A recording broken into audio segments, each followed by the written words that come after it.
go.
Where did I put my phone?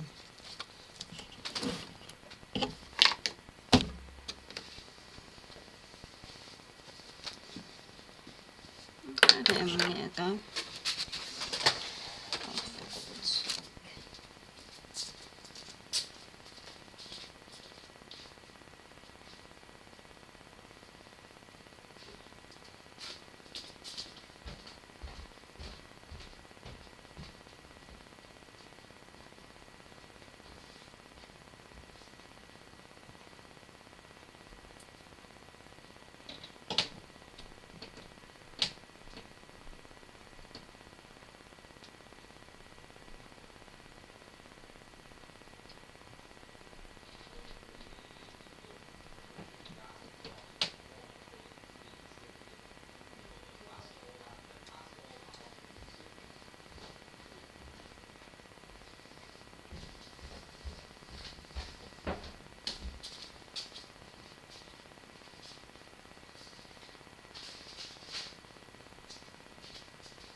Oh, it was right beside me the whole time. Ah.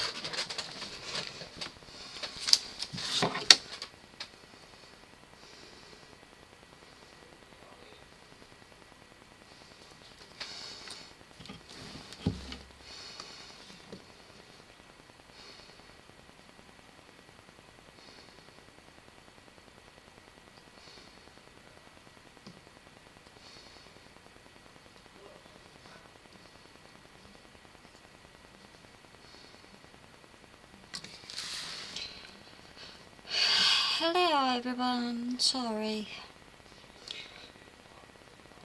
Right, I need to go in.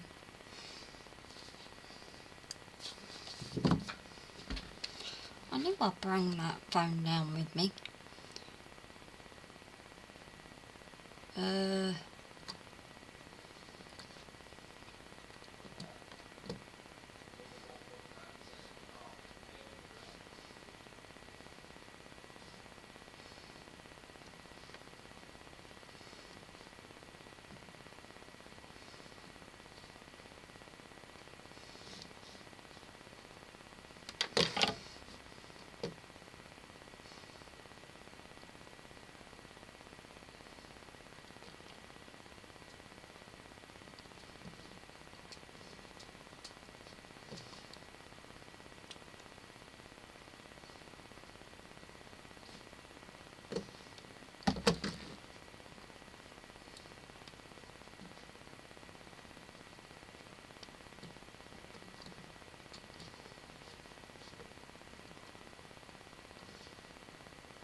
Right.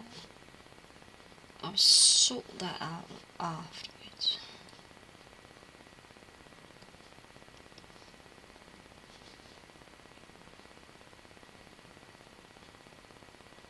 Just me a new password and I've forgotten what it was.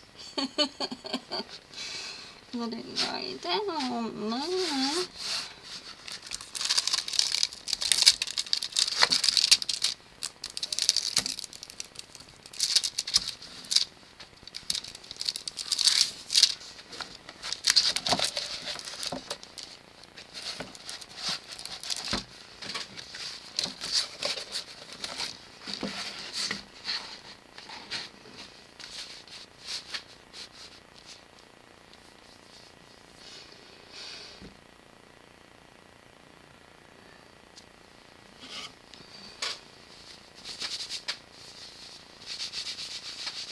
Ooh, hello, Brad.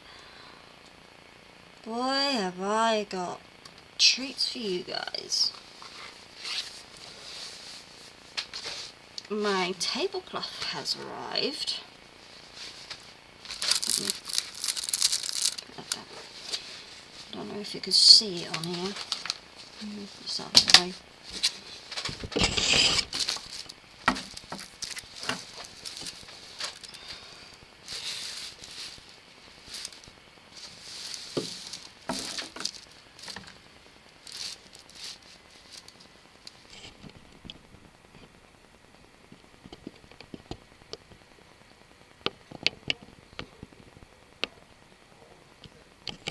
Absolutely loving it. How are you doing, Brad?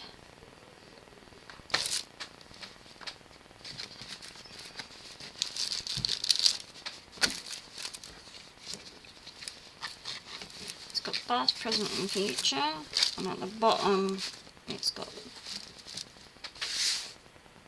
readings. Just in case you couldn't see the top bit, the bottom bit I mean.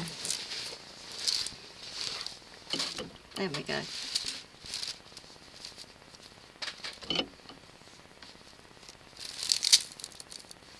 I love it, I love it, I love it, I love it, love it, love it.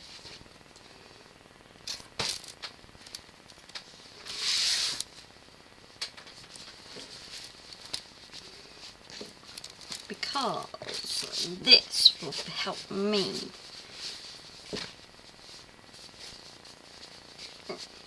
not only it helps me with that, it helps me with the video that's associated with it, or videos or lives or whatever. Then also I have received is the yes no cards, the oracle cards. Yes no. I haven't looked at these properly. I only panned through them. I only panned through them. I also got the spirit of animals. I did have a look at them and I absolutely loved them. I was connected to them already.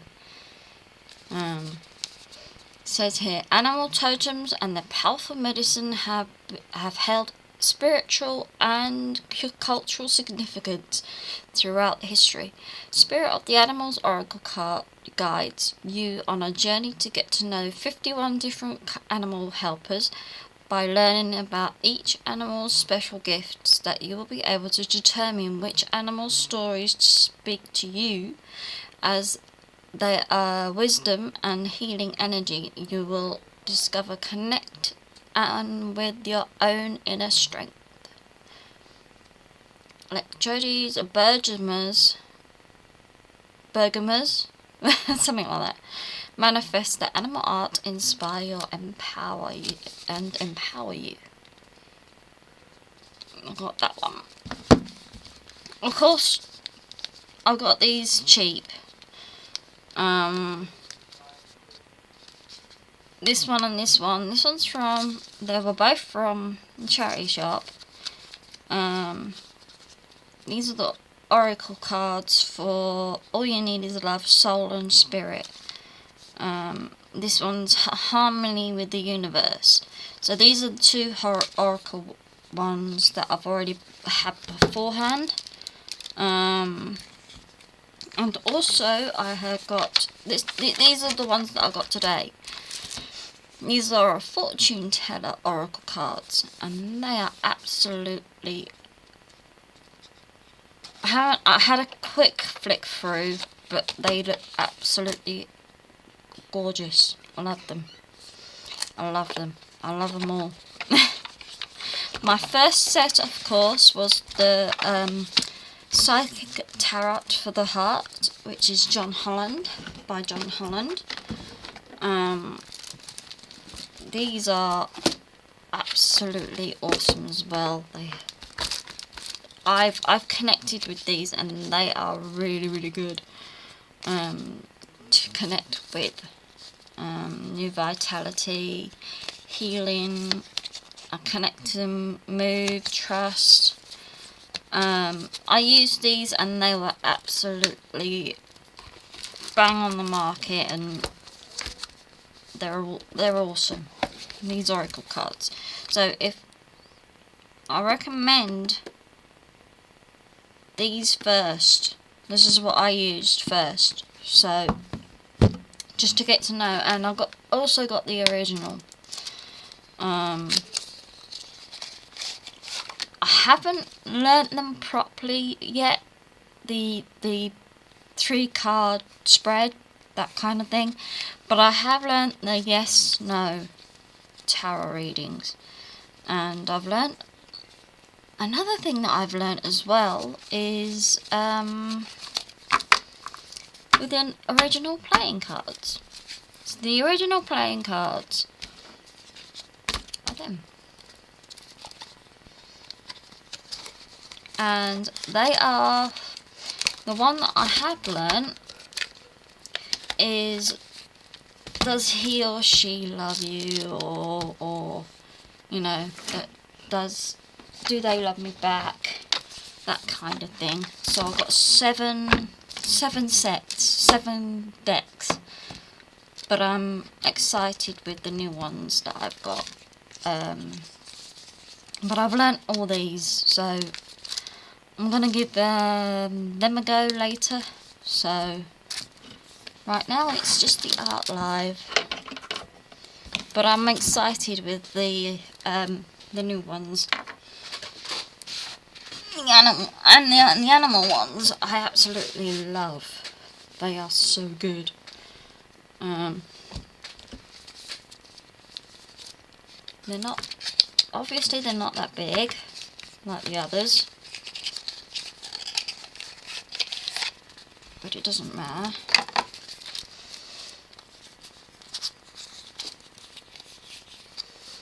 Got Puffin, Toga, Black Jaguar, Polar Bear, Hawk, Black Bear, Coyote, Swan, a Loon, I think I've seen them before, Hummingbird, a Raccoon, Dragonfly, Eagle, Lizard, Ladybird, aka Ladybug, a Bee, a Raven,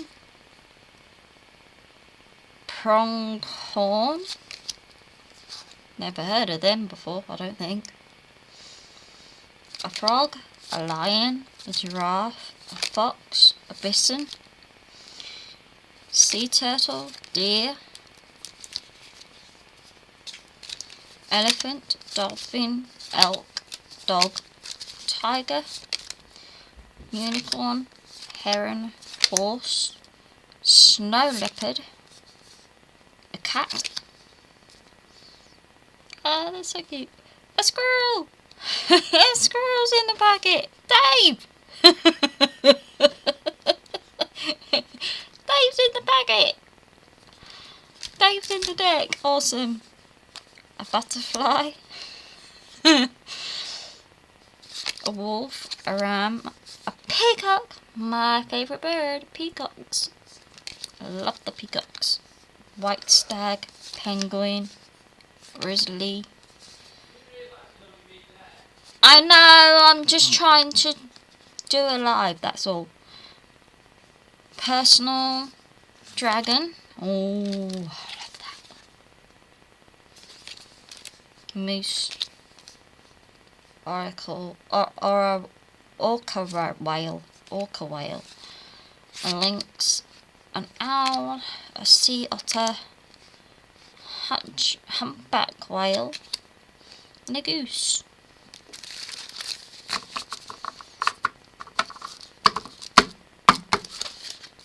So yes, that's the back of them.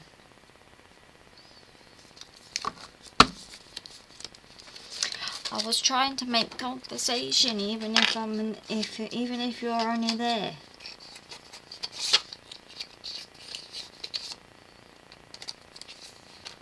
Gotta say something, can't I?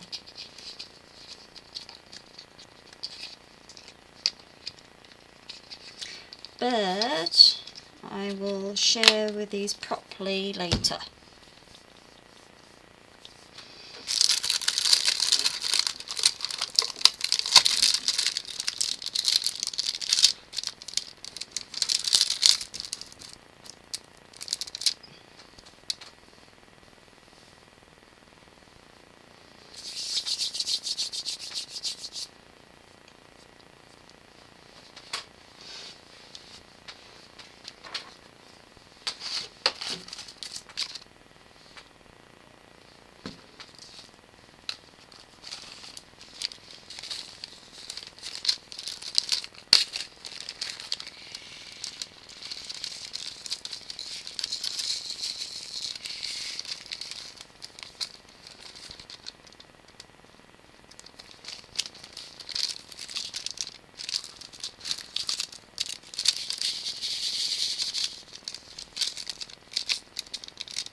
Cold. You want some din-dins? You want your dinner? You come in. Come on. Daddy give you dinners. Come on. Go on, Papa wants.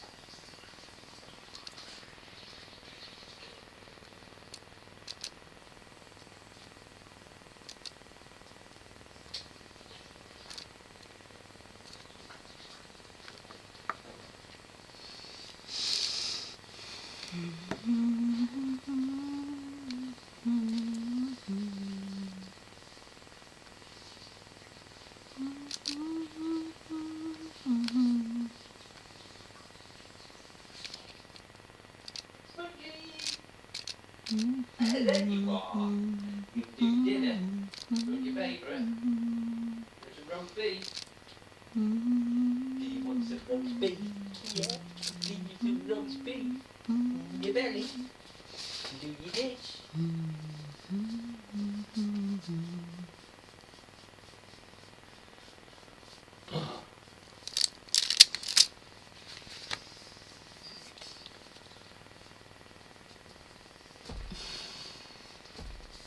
What are you doing, cat? Come on then. Come on, let's get you sorted out. Ready? Are you ready? What we got for you?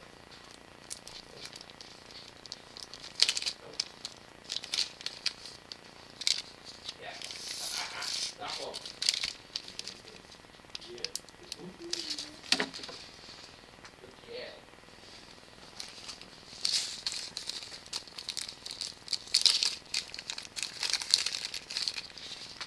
We got that out of the way today. I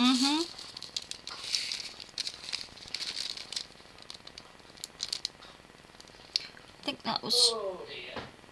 2 bucketfuls. Roast beef. Roast beef. How's the belly? Good girl. What? Roast beef?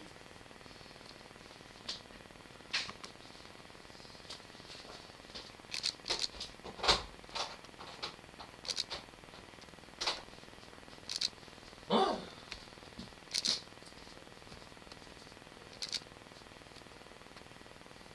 Nearly got it done. Cool. They're nice. Oh, what am I doing? I'm not getting in. There's the big plastic dish.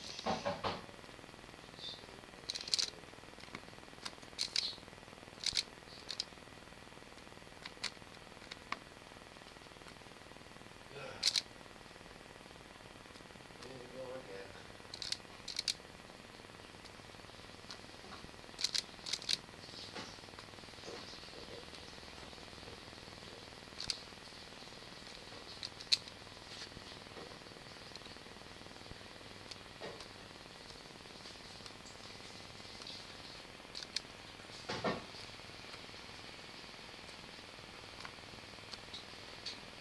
Hi, everything. One all about your face, like a pocket motor back. Yeah.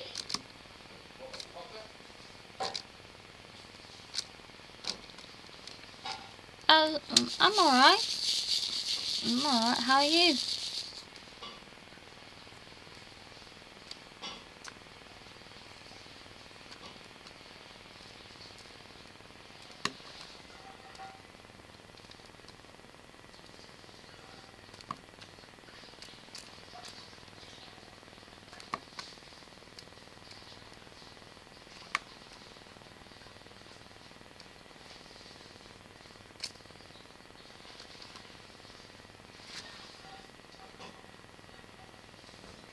Now it's fucking clean.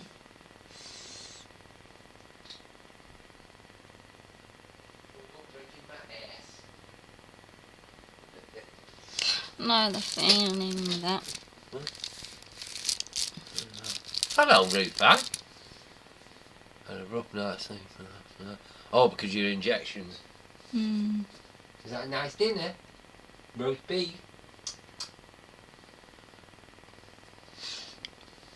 Mine, on the other hand, was bad dreams.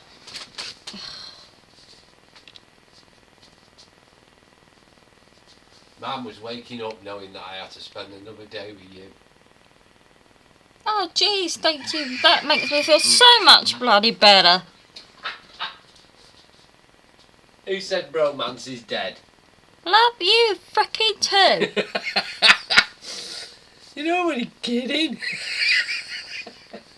Yeah, I was being romantic, buddy cat. Oh, isn't he romantic? Not. Yeah, oi! You bitches git. Making the dinner. Okay? Where are you going? Finish your dinner, dickhead. No.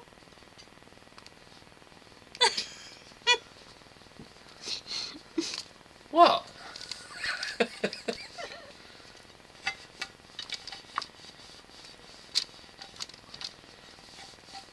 Bloody cat. What happens for a dinner? You put it out and then runs off.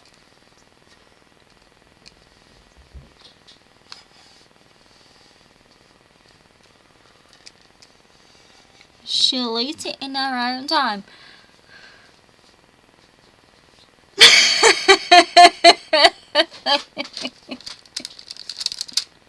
What the fuck are you doing? That's what I would hear. Right, cheese sauce. It was all on your sheets. He moans at me snoring, Yes, they are. but he snores more than me. Only ever lie on me back. And on your side.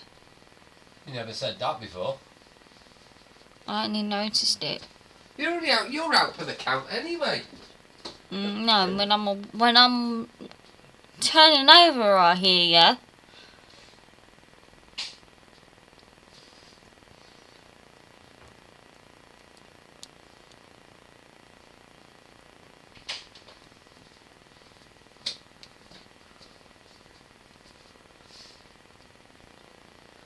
Spray me with water.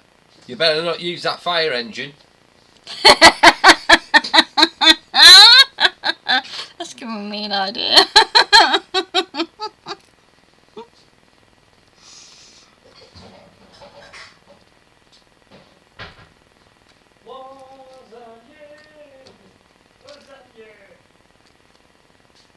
Hey, kitty cat.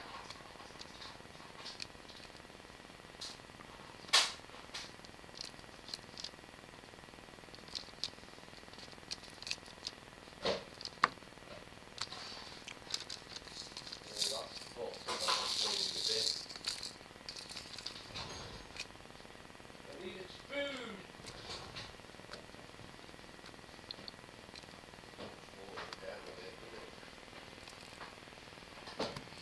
I wondered why there was plastic in the sink.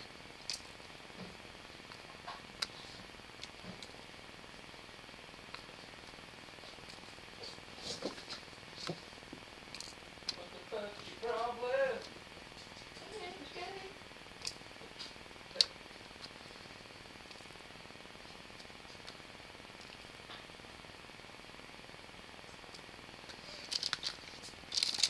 Hey, I didn't realise someone called Dave is in this set. Where is it? This is my new deck. You go to bed way too late. You get out way too early. You guys are overtired. Overtired. This week I've been very. I can't get the bloody things out. There he is. Right. You guys are overtired. No? Here's my peacock. Oh, wait, you're awake, wide awake. Get on with stuff. Hmm. Not 90 Where are you? Where are you? Where are you? These are just awesome.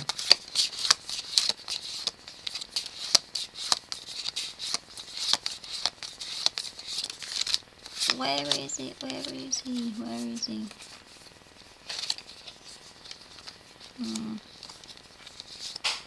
Maybe I'll go past you first.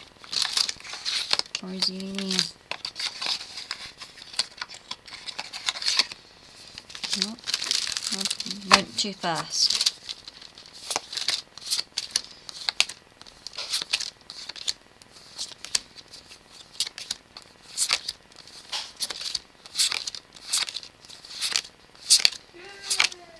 Where's my sauce? Oh,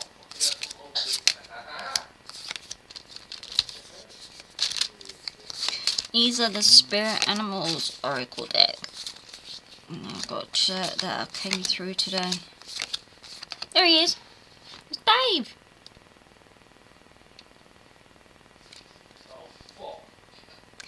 He's saying, you are the a squirrel. You are the expert of hard work and hard play. You're cheerful and fun and disposition. It's a blessing to everyone. Don't let life distract you or take you off your course. Make a plan for the future and life will give you what you need. I'm calling this Dave number 10.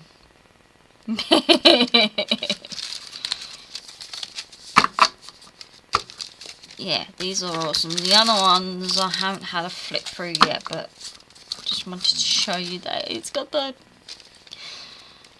Love them. Love them, love them, love them. Always prepared.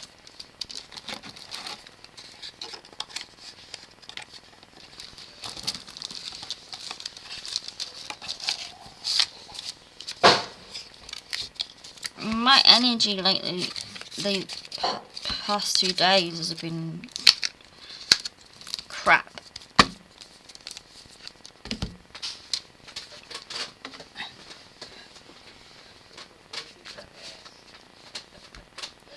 I nearly dozed off on a bus the other day. I was like, what the hell?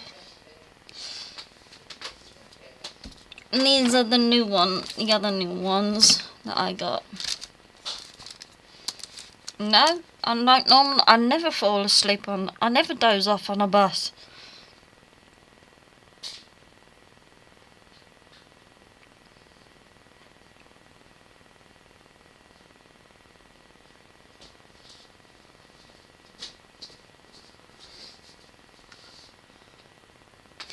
Once I hit that pillow, I'm out for the count.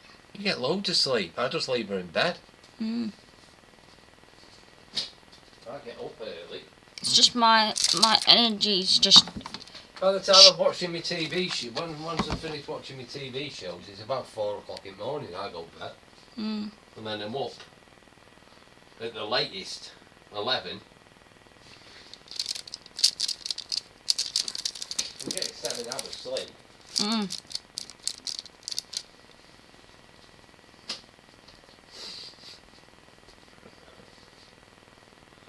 You easily get 8 hours every night, you do.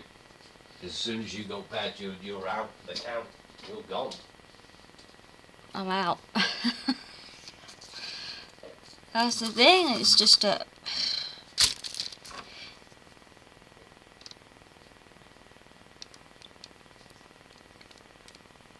That's what I have, yeah. That's what I have every day.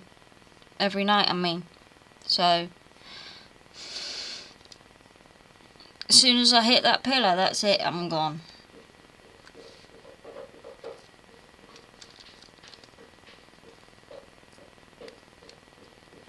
And then the cat sleeps right next to me.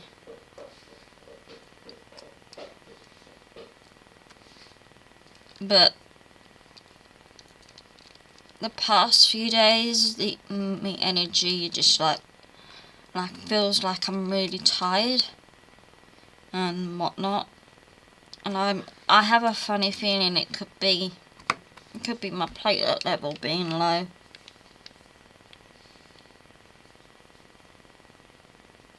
because that's the only time I could think of that's doing it.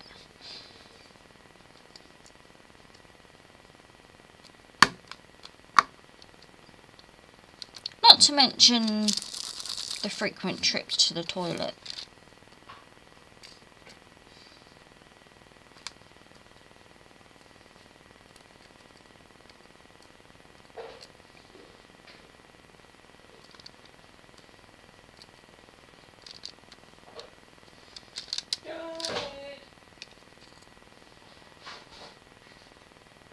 Broken sleep?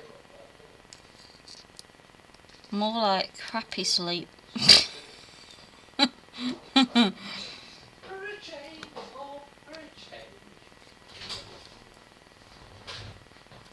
Well, I'll speak to my doctor next week anyway, so.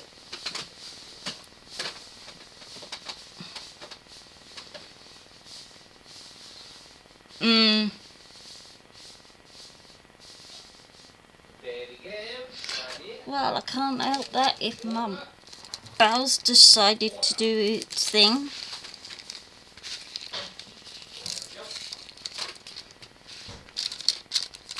Lasagna's made. Just put it in the fridge. Just got to throw it in the oven. Getting up and going to... that's cold broken. You need at least 8 hours of sleep. No, don't. I'm going to go and take a power nap. I'll get her done. See you later, my dear. Have a nice sleep. See you later, Ruth Ann.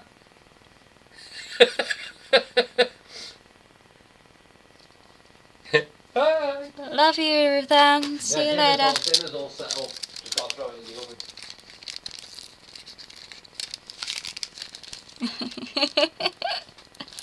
I'm too busy. I've lots of things to do. You want some treats? Come on, let's get you some treats. There we go.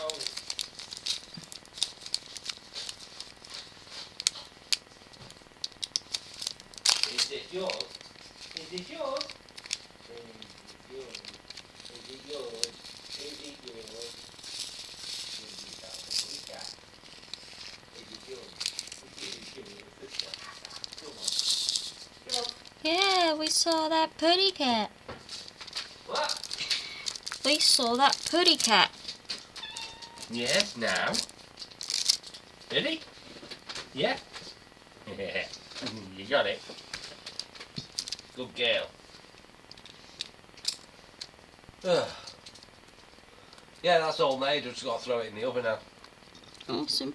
So, easy days.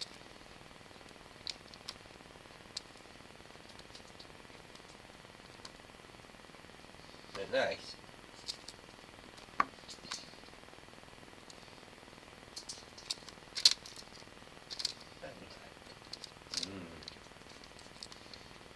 That's it. That's it. That's the last bit. Oh, come. Here you go. Here you go.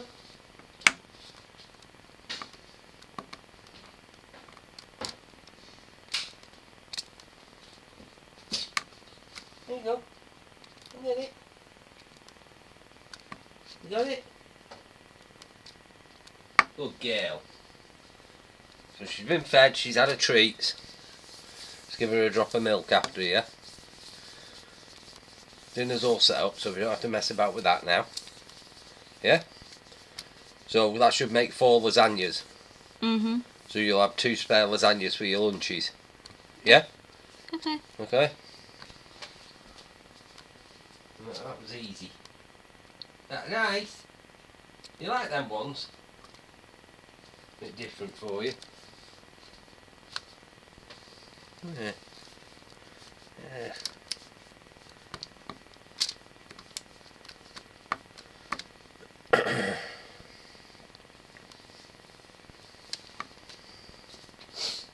Good girl. Now go and get the rest of your dinner. Go finish your dinner. Good girl.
gonna be alone. The kind of girl who gives a chance on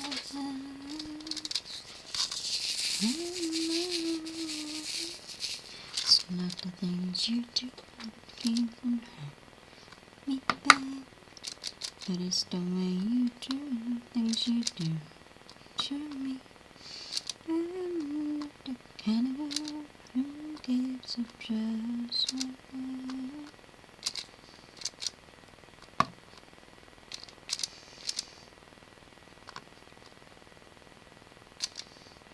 we're in the middle of a chain reaction.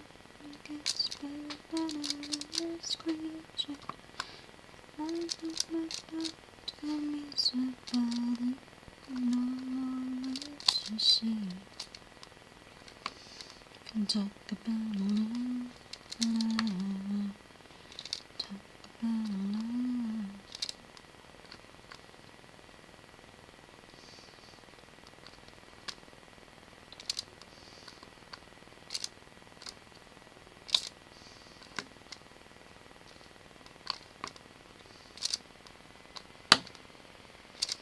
Yeah, a deeper shade of blue. There's nothing I can do. So far, far away. Yeah, I got the shade of blue, and I just can't be free. So far, far away. So far away.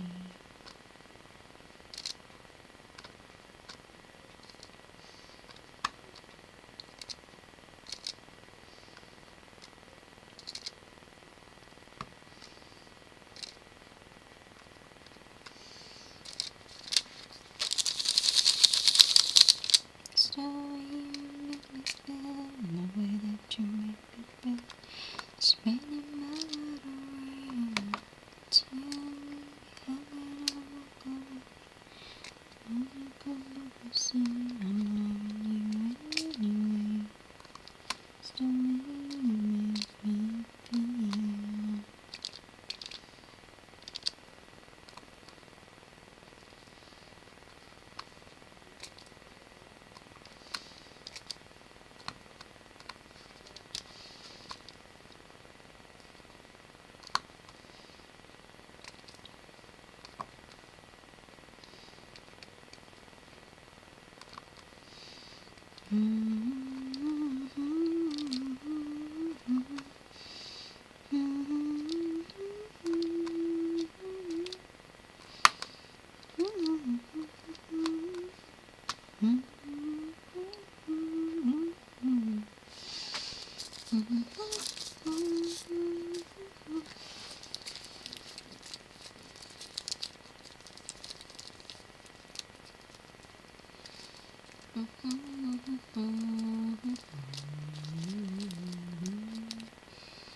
doors were closed, children didn't play out so much. I think there's no question about it. There was a feeling that the all great compassion or emotions and warmth towards the rest of the world were not there. Mary's method was to massage the necks of the boys and tell them they had a sore throat and it would make it better. And her grip tightening and tightening until it caused death.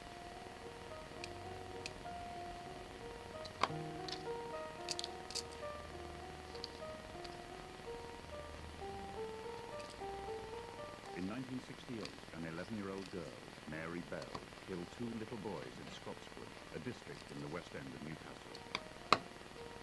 As with the killing of young James Bulger 25 years later, the deaths caused bewilderment and outrage. But unlike the case of James Bulger, while the people of Newcastle were horrified by the killing of 2 defenceless toddlers, there were few cries for vengeance and little sensational publicity about the case. When 2 small boys were murdered, there was a strong impact of who's caring for our bairns. Why aren't we looking after them properly? And suddenly, our bairns seem to be murdering our bairns. And it's almost too much for people in a very caring city to cope with. This made the whole city, in a sense, cry in on itself. Scotswood, where Mary Bell grew up in the 1960s, had barely changed since the war. It was a slum area, with all the social problems that come with years of neglect and deprivation. There was a lot of notorious families in the area who were well known to the police for drunkenness, minor petty crime and that sort of thing. There's a lot of pubs in that area, a legacy from the days of the factory, the heavy industrial area, and it was common for husbands to be drunk. And calls to the police were very frequent to respond to fights in the house and the streets. It was very common indeed. Mary lived in a generally bad area, practically every other house housed a prostitute of some sort. And that was the kind of environment she was in. I used to often feel sorry for the respectable people who had to live amongst them. It was a constant battle for trying to determine who was committing crime and who wasn't. In the back-to-back estates of Scotswood, children like Mary Bell were left to play unsupervised for hours in the streets. It was a time of growing prosperity in Britain, but the new wealth never came to Newcastle's West End. There was poverty. The man used to keep the coal in the kitchen because they wouldn't put it in the bunker outside in case it got taken. They wouldn't hang washing or anything outside because it would get taken. The majority of houses, they didn't have much, just bits and pieces of furniture. But they never, it didn't seem to bother them. They just used to get on with it.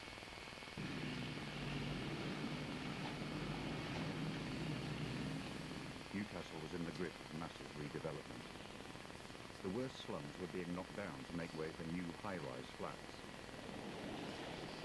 The demolition sites of Scotswood's Rat Alley became a children's playground as the city changed by the day. It was a very rough area. You get the odd empty house and you would get derelict houses down there. And kids used to go and build derelict houses. But still that was very close. You could literally leave doors open.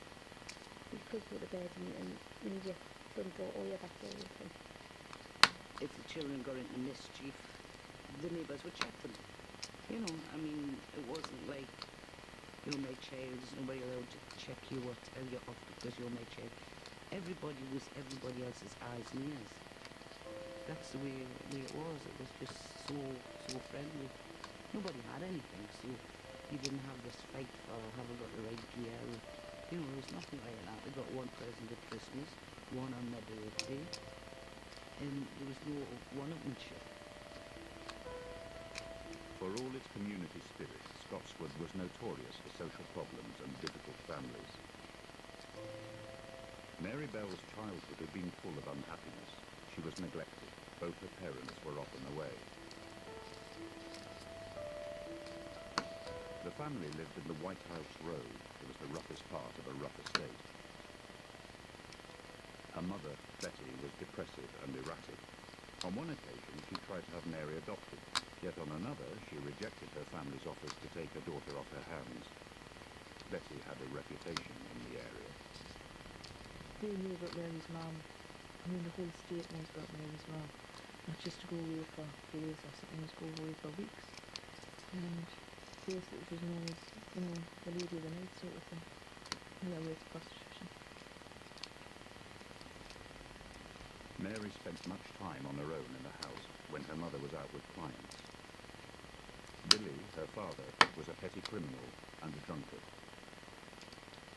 Well, Billy Bell, Mary's father, was well known to the police. He was a big, rough chap, gypsy type in appearance, muscular type of man, not the kind of man one would have liked to meet in a dark night, certainly. But when one considered that Mary was brought up in a household like that, what chance could she possibly have? Mary's disturbed behaviour was well known in the playground. I was in the same class as Mary, and that's when I was two of us. The first thing that comes into your mind about Mary is her eyes. She's got very, very distinctive blue eyes, very attractive blue eyes, too, but they are very distinctive and they can fix you with a stare. She had such a heavy dark fringe and the blue eyes, the piercing eyes. She would stay and she'd like got fixed on you, you know, you knew you were in for trouble.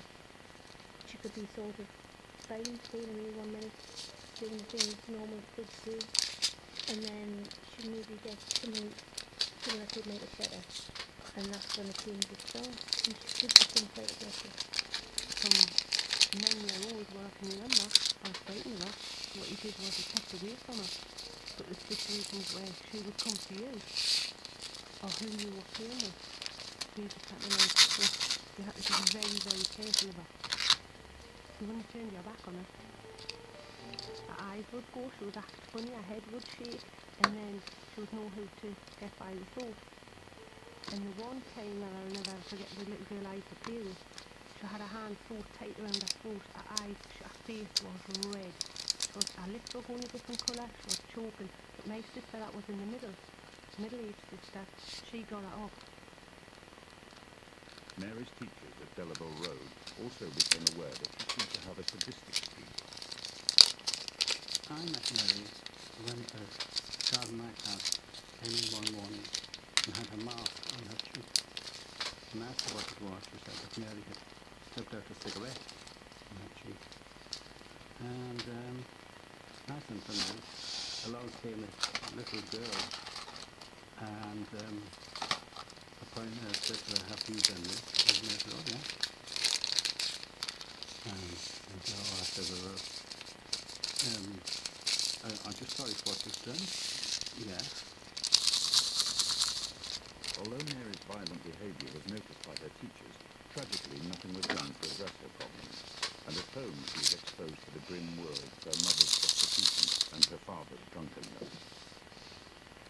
Mary was influenced by all these things. She saw very strange behaviour going on through her own mother's actions, and by her father's actions, and by the local community. She was deeply embedded in a sort of petty crime environment, an environment in which violence against each other was something that was almost acceptable and the norm. Next door to Mary Bell in White House Road there lived another girl called Bell, who was no relation. She was Norma Bell, 2 years older than Mary, but much less bright. Mary was always the leader. Because she had some followers on, she felt maybe led to do things that maybe she wouldn't have done on her own. But she could dominate people quite easily. If Mary was to tell Norma to jump off the Tyne Bridge, she would jump off the Tyne Bridge. That was one of the jokes at the time. The question of the two wrong people coming together, one to bolster the courage of the other one probably, one the leader, and one weaker intellectually. And this is the case with Norma Bell, easily led. nothing near as bright as Marybelle.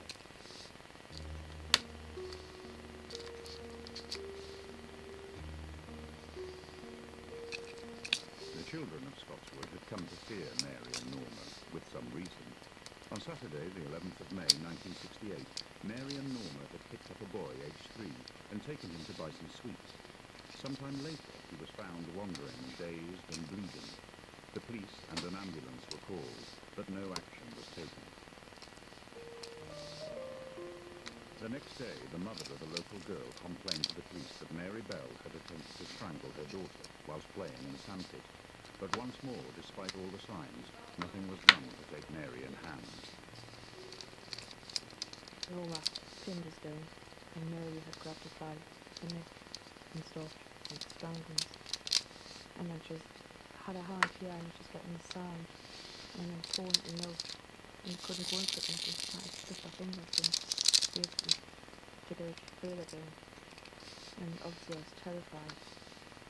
And I think Norma was a little bit frightened when she seen what Mary was doing, because Norma jumped up. And by that time, she had jumped up and Norma was just struggling to get free and went home. After the attack on Pauline, the police were called, but no further action was taken. Little Pauline had not told the full story. I was terrified of trying to keep everything. I never did anything. I know I told him that thing, like strangled. I just didn't mention the sound. I was frightened. I was frightened of that specifically. She got hold of us after that. And it's haunted.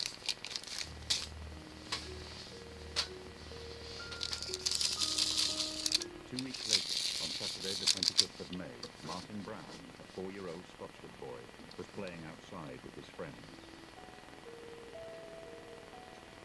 He was quite tall for his age, and well built, blonde curly hair, blue eyes, and eyelashes. You've seen nothing like them. Wasn't mean. He was always into mischief. He was had a very cheeky face, and he was mischievous. Like when he decided they have a swimming pool in the bedroom, and he filled a bottom drawer full of water and was flooded. Things like that used to get up to. It was just beautiful. What more things it seems what every mother thinks for their child. It was quite usual for young children to be out playing in the derelict buildings of Rat Alley, and Martin's family weren't concerned at first by his long absence. But at 5 o'clock a neighbour called to say that he had had an accident. I ran up to the houses and I seen a crowd of people standing outside, and this guy had Martin in his hands, and he was grey, and he felt cold, so I took my garlic off and I put it around him, and this man with tears running down his face, and I said, "Is he alright?" He says, I don't know. And at that, 2 ambulance men just rushed past, grabbed him, and run past us again and put him into the ambulance. Martin Brown was taken from the derelict house to the local Newcastle hospital and pronounced dead on arrival. I was devastated because he couldn't look as if he was dead. There was not a mark on him. There was a little trickle of blood down on his face, but that was it. Because Martin's body had been found in mysterious circumstances, upstairs inside an abandoned house, the police were called in to investigate the cause of death. So it's supposed to say maybe some tablets, but that's just because there were some tablets lying around. The previous tenant of the house, which was then empty, had left these tablets around the floor. The pathologist carried out an extensive examination of the boy's throat, but couldn't come to the conclusion it was violent other than a natural death. There was a few theories, like his mother's getting up the stairs and being frightened to come down because he wanted to go down the stairs when he was very little. And so they could have thought of getting a shock. They start calling Martin a Rat Alley boy, which really hurt. It did, it really hurt that his name was linked to rats, you know, I mean, it's a terrible thing to do to a small child.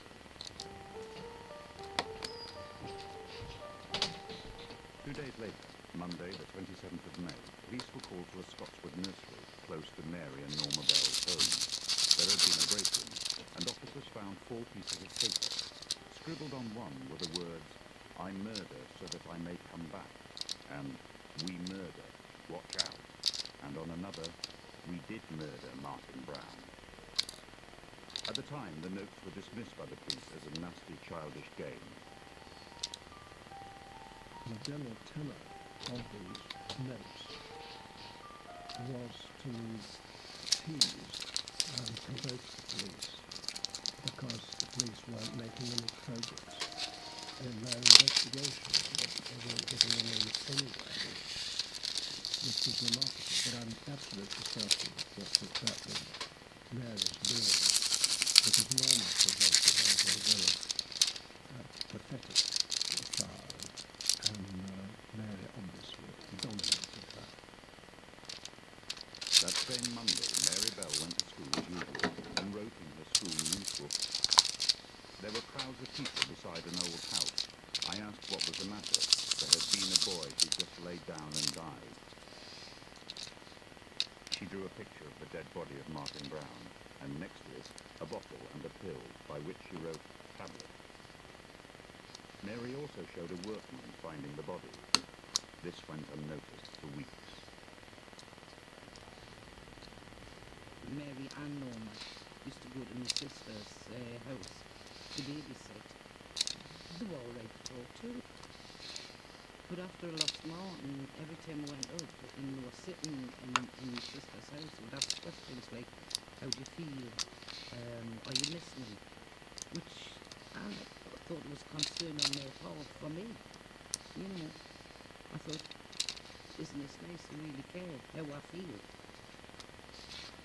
Just before Martin was buried, they came to my house and asked if I could see him. And I knew that they knew he was dead. So it just looked like blank at them, you know. And I said to the youngest of the two, Mary, she was littler than the other one, I said, "Right, you can't see Martin instead." She says, "Oh," she says, "I know he's dead." She says, "I want to see him in Scotland." With that, I slammed the door in her face, and I just collapsed behind the door, and my husband had to come down and had to send for the doctor.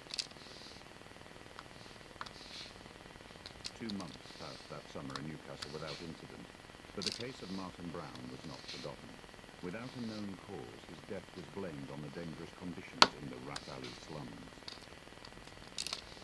Well, Newcastle reacted to this situation in perhaps the traditional ways of shock and horror. The murder had occurred in a part of the city which was being demolished for slum clearance reasons, and the local population marched to complain that this was not being done properly and effectively.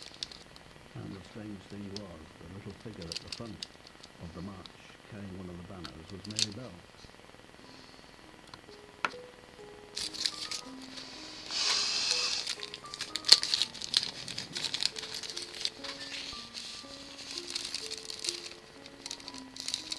There was a young killer at large who, despite all the signs, the notes, the newsbook, the previous violent incidents, was not apprehended.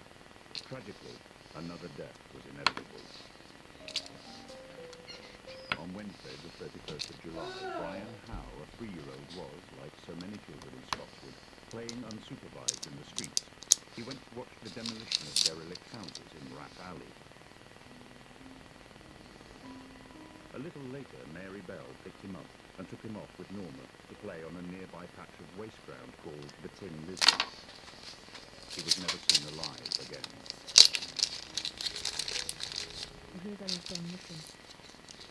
And obviously, he didn't connect it with families and just so texting me that took him off. You know, or he was lost. And it wasn't till later that night when we had all the police coming. We looked out and some big lamps on, and the place was totally lit up. It was like a Christmas tree, you know, you could see, you'd actually see the people milling around on the Tin Lizard, and you could hear the dogs bark, and so we knew it was a police. And I says, "What's happened?" pictures of found little Brian Holmes being murdered. Oh, totally devastated. I mean, I never give a second thought that that had any connection with Mason. When I got there was uniformed police officers there. I had the area cordoned off and examined the boy. The little boy had fair blonde curly hair. He was obviously appeared to be dead. So I did all the necessary things such as obtain the services of the doctor and the photographer and notified Mr. Bowles, who would be eventually in charge of the investigation. I was head of CID at this time. On unusual murders, I was called out, well, practically every time. And this was a call early morning. I think it was 1:30, 2 o'clock. Call to this scene because the boy had been missing for some time, but by that time had been found lying semi-spread eagle, really, half naked, lying amongst the concrete and the bushes. I noticed that there had been snippets of the boy's hair cut off and lying nearby, and his little legs showed that there was puncture wounds in the calves of the legs and other areas of the legs. And it seemed to indicate that perhaps the scissors or whatever had been used to cut the boy's hair had also been used to puncture his legs. The first thing one noticed was the unusual cut mark to the leg. First time I'd ever seen that before. And one immediately could see that it had been caused after death. I gained the impression at the time that the person responsible must have been rather young because of the gentleness of the death. It required 40 days on me, and that followed straight away.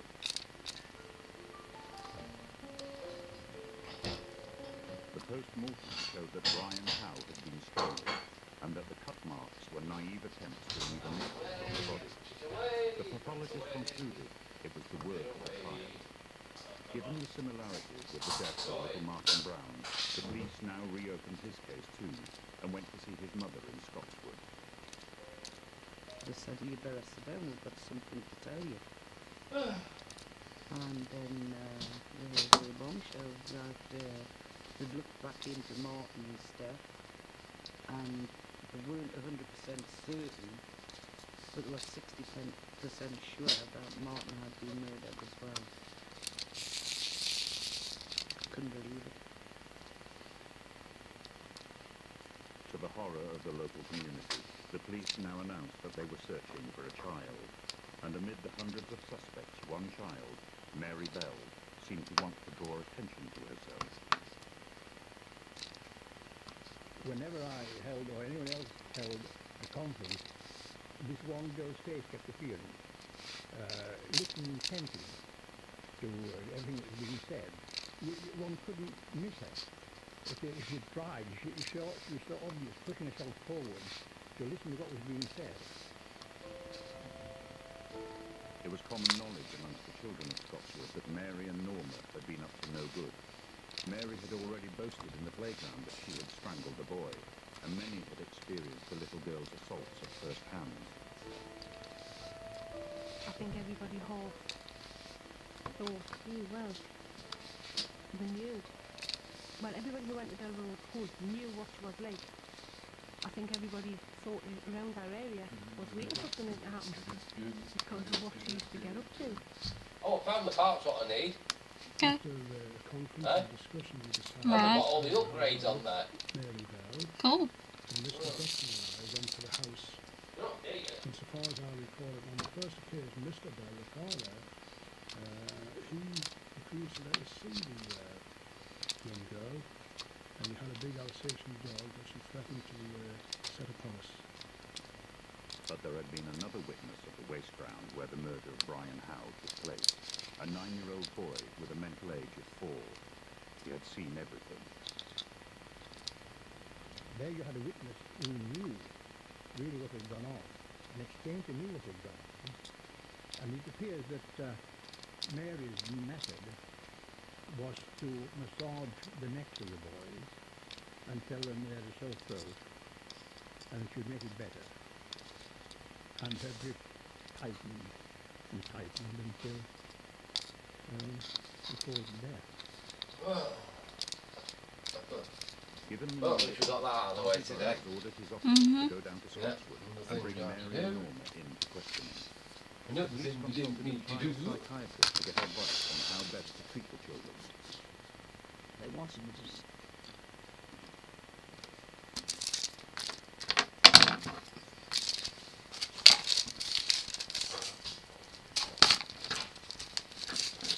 Right, I'm gonna call it. I'll see you guys later.